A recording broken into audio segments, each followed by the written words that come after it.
నమస్తే అమ్మా. మీ పేరమ్మా? అరుణ. ఏం చేస్తారమ్మా? నేను ఇంటి హౌస్ వైఫ్.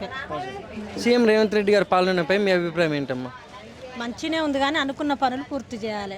మొదలు పెడుతుంది కానీ పూర్తి కావట్లేదు. అట్లా ఏదైనా ధరని కానీ పింఛన్ కానీ గ్యాస్ వస్తుంది, కరెంటు బిల్లు వస్తుంది. ఇప్పుడు మొదలుపెట్టిన పనులు చేయాలి. భూమి అయితే మస్ట్, ధరని అయితే పూర్తి చేయాలి. అదే రేషన్ కార్డులు రావాలి. ఇండ్లు ఇస్తాను వాళ్ళకి పూర్తి ఇండ్లు ఇవ్వాలి. కొంచెం ఆలోచించి మొదలుపెట్టిన 6 గ్యారెంట్లలో మొదలుపెట్టిన పనులు పూర్తి చేయాలి. అట్లా చేస్తే బాగుంటుంది. మొదలుపెట్టి అయ్యా ఏడు సగం సగం ఆపేస్తారు. అట్లా ఆపకుండా పూర్తి చేస్తే బాగుంటుంది. మరి గతంలో కేసీఆర్ గారి పాలనపై మీ అభిప్రాయం ఏంటమ్మా? ఇంకా ఏం చేసిండు, ఆయన కూడా ఆయన తప్పు చేసిండు. ఈయన అప్పు కట్టడం, ఆయన అప్పు చేయడం, ఈయన బూడిపట్టడం. కానీ సరే చేసిందైనా పూర్తి చేస్తే బాగుంటుంది. పొలం ఉందా? ఉన్నది. గతంలో రైతు బంధు ఇంకా పడలే. గతంలో పడ్డది 2 సార్లు పడ్డది. ఇప్పుడు ఇంకా పడలేదు. రైతు రుణమాఫీ అయినా, రైతు బంధు అయినా, ధరణి సమస్య మేము బాగా ఎదుర్కొంటున్నాం. ఫస్ట్ నిన్న కూడా పోలీస్ స్టేషన్ పోయినాం. ధరణి ఫస్ట్ పూర్తి చేయాలి. మంచిగా చేసిన పని ఎవరి భూమి అయితే వాళ్ళకి అప్పచెప్పి ధరణి బాగా చేయాలి. సార్ నమస్తే. మీ పేరు సార్? చంద్రమౌళి యాదవ్. ఏం చేస్తుంటారు sir? Business. CM Revanth Reddy గారి పాలనపై మీ అభిప్రాయం ఏంటి సార్? పర్లేదండి, పర్లేదు. ఏ విధంగా అంటే ఇప్పుడు ఉన్న వాటిలో అయితే కొంచెం పర్లేదు కేసీఆర్ పాలన కంటే అనిపిస్తుంది. గత ప్రభుత్వానికి ఈ ప్రభుత్వాన్ని చూసుకుంటే కానీ ఆర్థిక బర్డెన్ మాత్రం చాలా పడుతుంది పబ్లిక్ మీద. కొన్ని ఫ్రీ అనేటివి ఎక్కువ పెట్టేవరకే గవర్నమెంట్ మీద చాలా ఇబ్బంది అవుతుంది అనిపిస్తుంది. ఈ ఫ్రీ బస్సు కూడా మహిళలకు హాఫ్ టికెట్ పెడితే సరిపోతే, మొత్తం ఫ్రీ చేస్తే చాలా ఇబ్బంది అవుతుంది. ఆ భారం వల్ల మా మీద పడుతుంది. అది ఒక్కటే కొంచెం ఇబ్బంది ఉంది. పర్లేదు ప్రస్తుతానికి అయితే ఓకే. మరి గతంలో కేసీఆర్ గారి పాలనపై మీ అభిప్రాయం ఏంటి సార్? అప్పుడు కేసీఆర్ గారు మెయిన్గా రెండు చాలా పొరపాట్లు అంటే దళిత బంధు చేయబడి చాలా వ్యతిరేకత వచ్చింది. ఈ రైతు బంధు కూడా కొన్ని భూస్వాములకు ఇవ్వడం కూడా చాలా ఎఫెక్ట్ పడ్డది.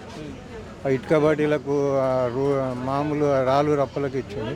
రైతు బంధు కూడా ఒక లిమిట్ అనేది లేకపోవడం కూడా చాలా ఎఫెక్ట్ పడ్డది.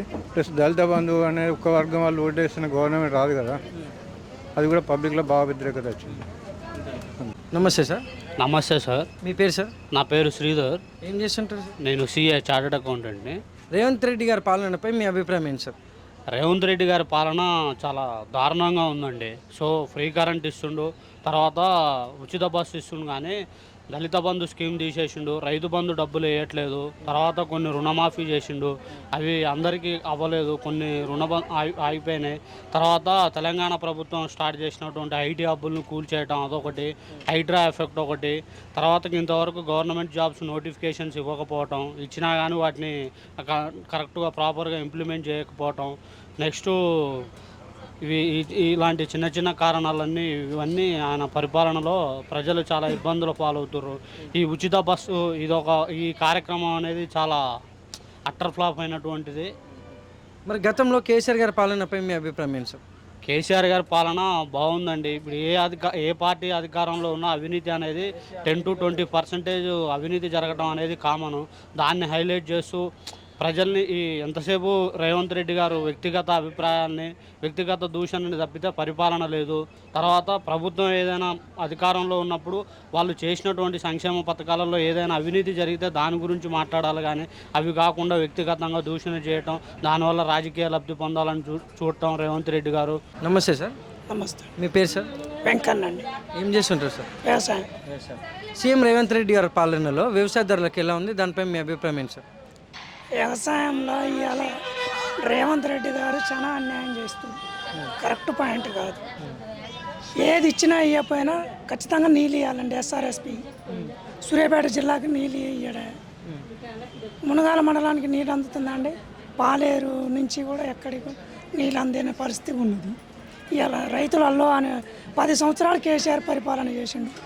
నీళ్ళు ఎప్పుడైనా చెరువు ఎండిపోయిందని చెప్పిర్రా ఎవరన్నా? ఏం చేసిండేనా? రైతు బంధు వేసిండా? 2 లక్షల రుణమాఫీ అన్నాడు, 32,000 కోట్లు అన్నాడు. 17,000 కోట్లు మాఫీ చేసే చేతుల కింద ఎత్తేసిండు. ఏం చేసిండండి? పేదవానికి ఏం చేసిండు? ఇల్లు ఇస్తానన్నాడు, ఇల్లు ఇచ్చిండా? మరి గతంలో కేసీఆర్ గారి పాలనపై మీ అభిప్రాయం ఏంటి? కేసీఆర్ పరిపాలనలో నీళ్ళు ఇచ్చిండండి రైతుకి, రైతు బంధు ఇచ్చిండు, నీళ్ళు ఇచ్చిండు. రైతుకు కావాల్సింది ఏంటంటే ఎరువులు కొరత లేకుండా ఇవ్వాల్సిందే లెక్క. ఇవాళ ఊరియా కట్టలు చెప్పులకి క్యూలో పెట్టాల్సి వస్తుంది. బస్సు ఫ్రీ ఎవరికి చేసిండండి? పేద కుటుంబాలకు ఉందా బస్సు ఫ్రీ? ఉద్యోగస్తులకే ఉంది బస్సు ఫ్రీ. మేము ఏనాడో ఒకనాడు వస్తాం, సంవత్సరంలో ఒకసారి వస్తాం. ₹1,00,000 జీతం చేసే వాళ్ళు కూడా ఇలా బస్సు ఫ్రీలా పోతున్నారు.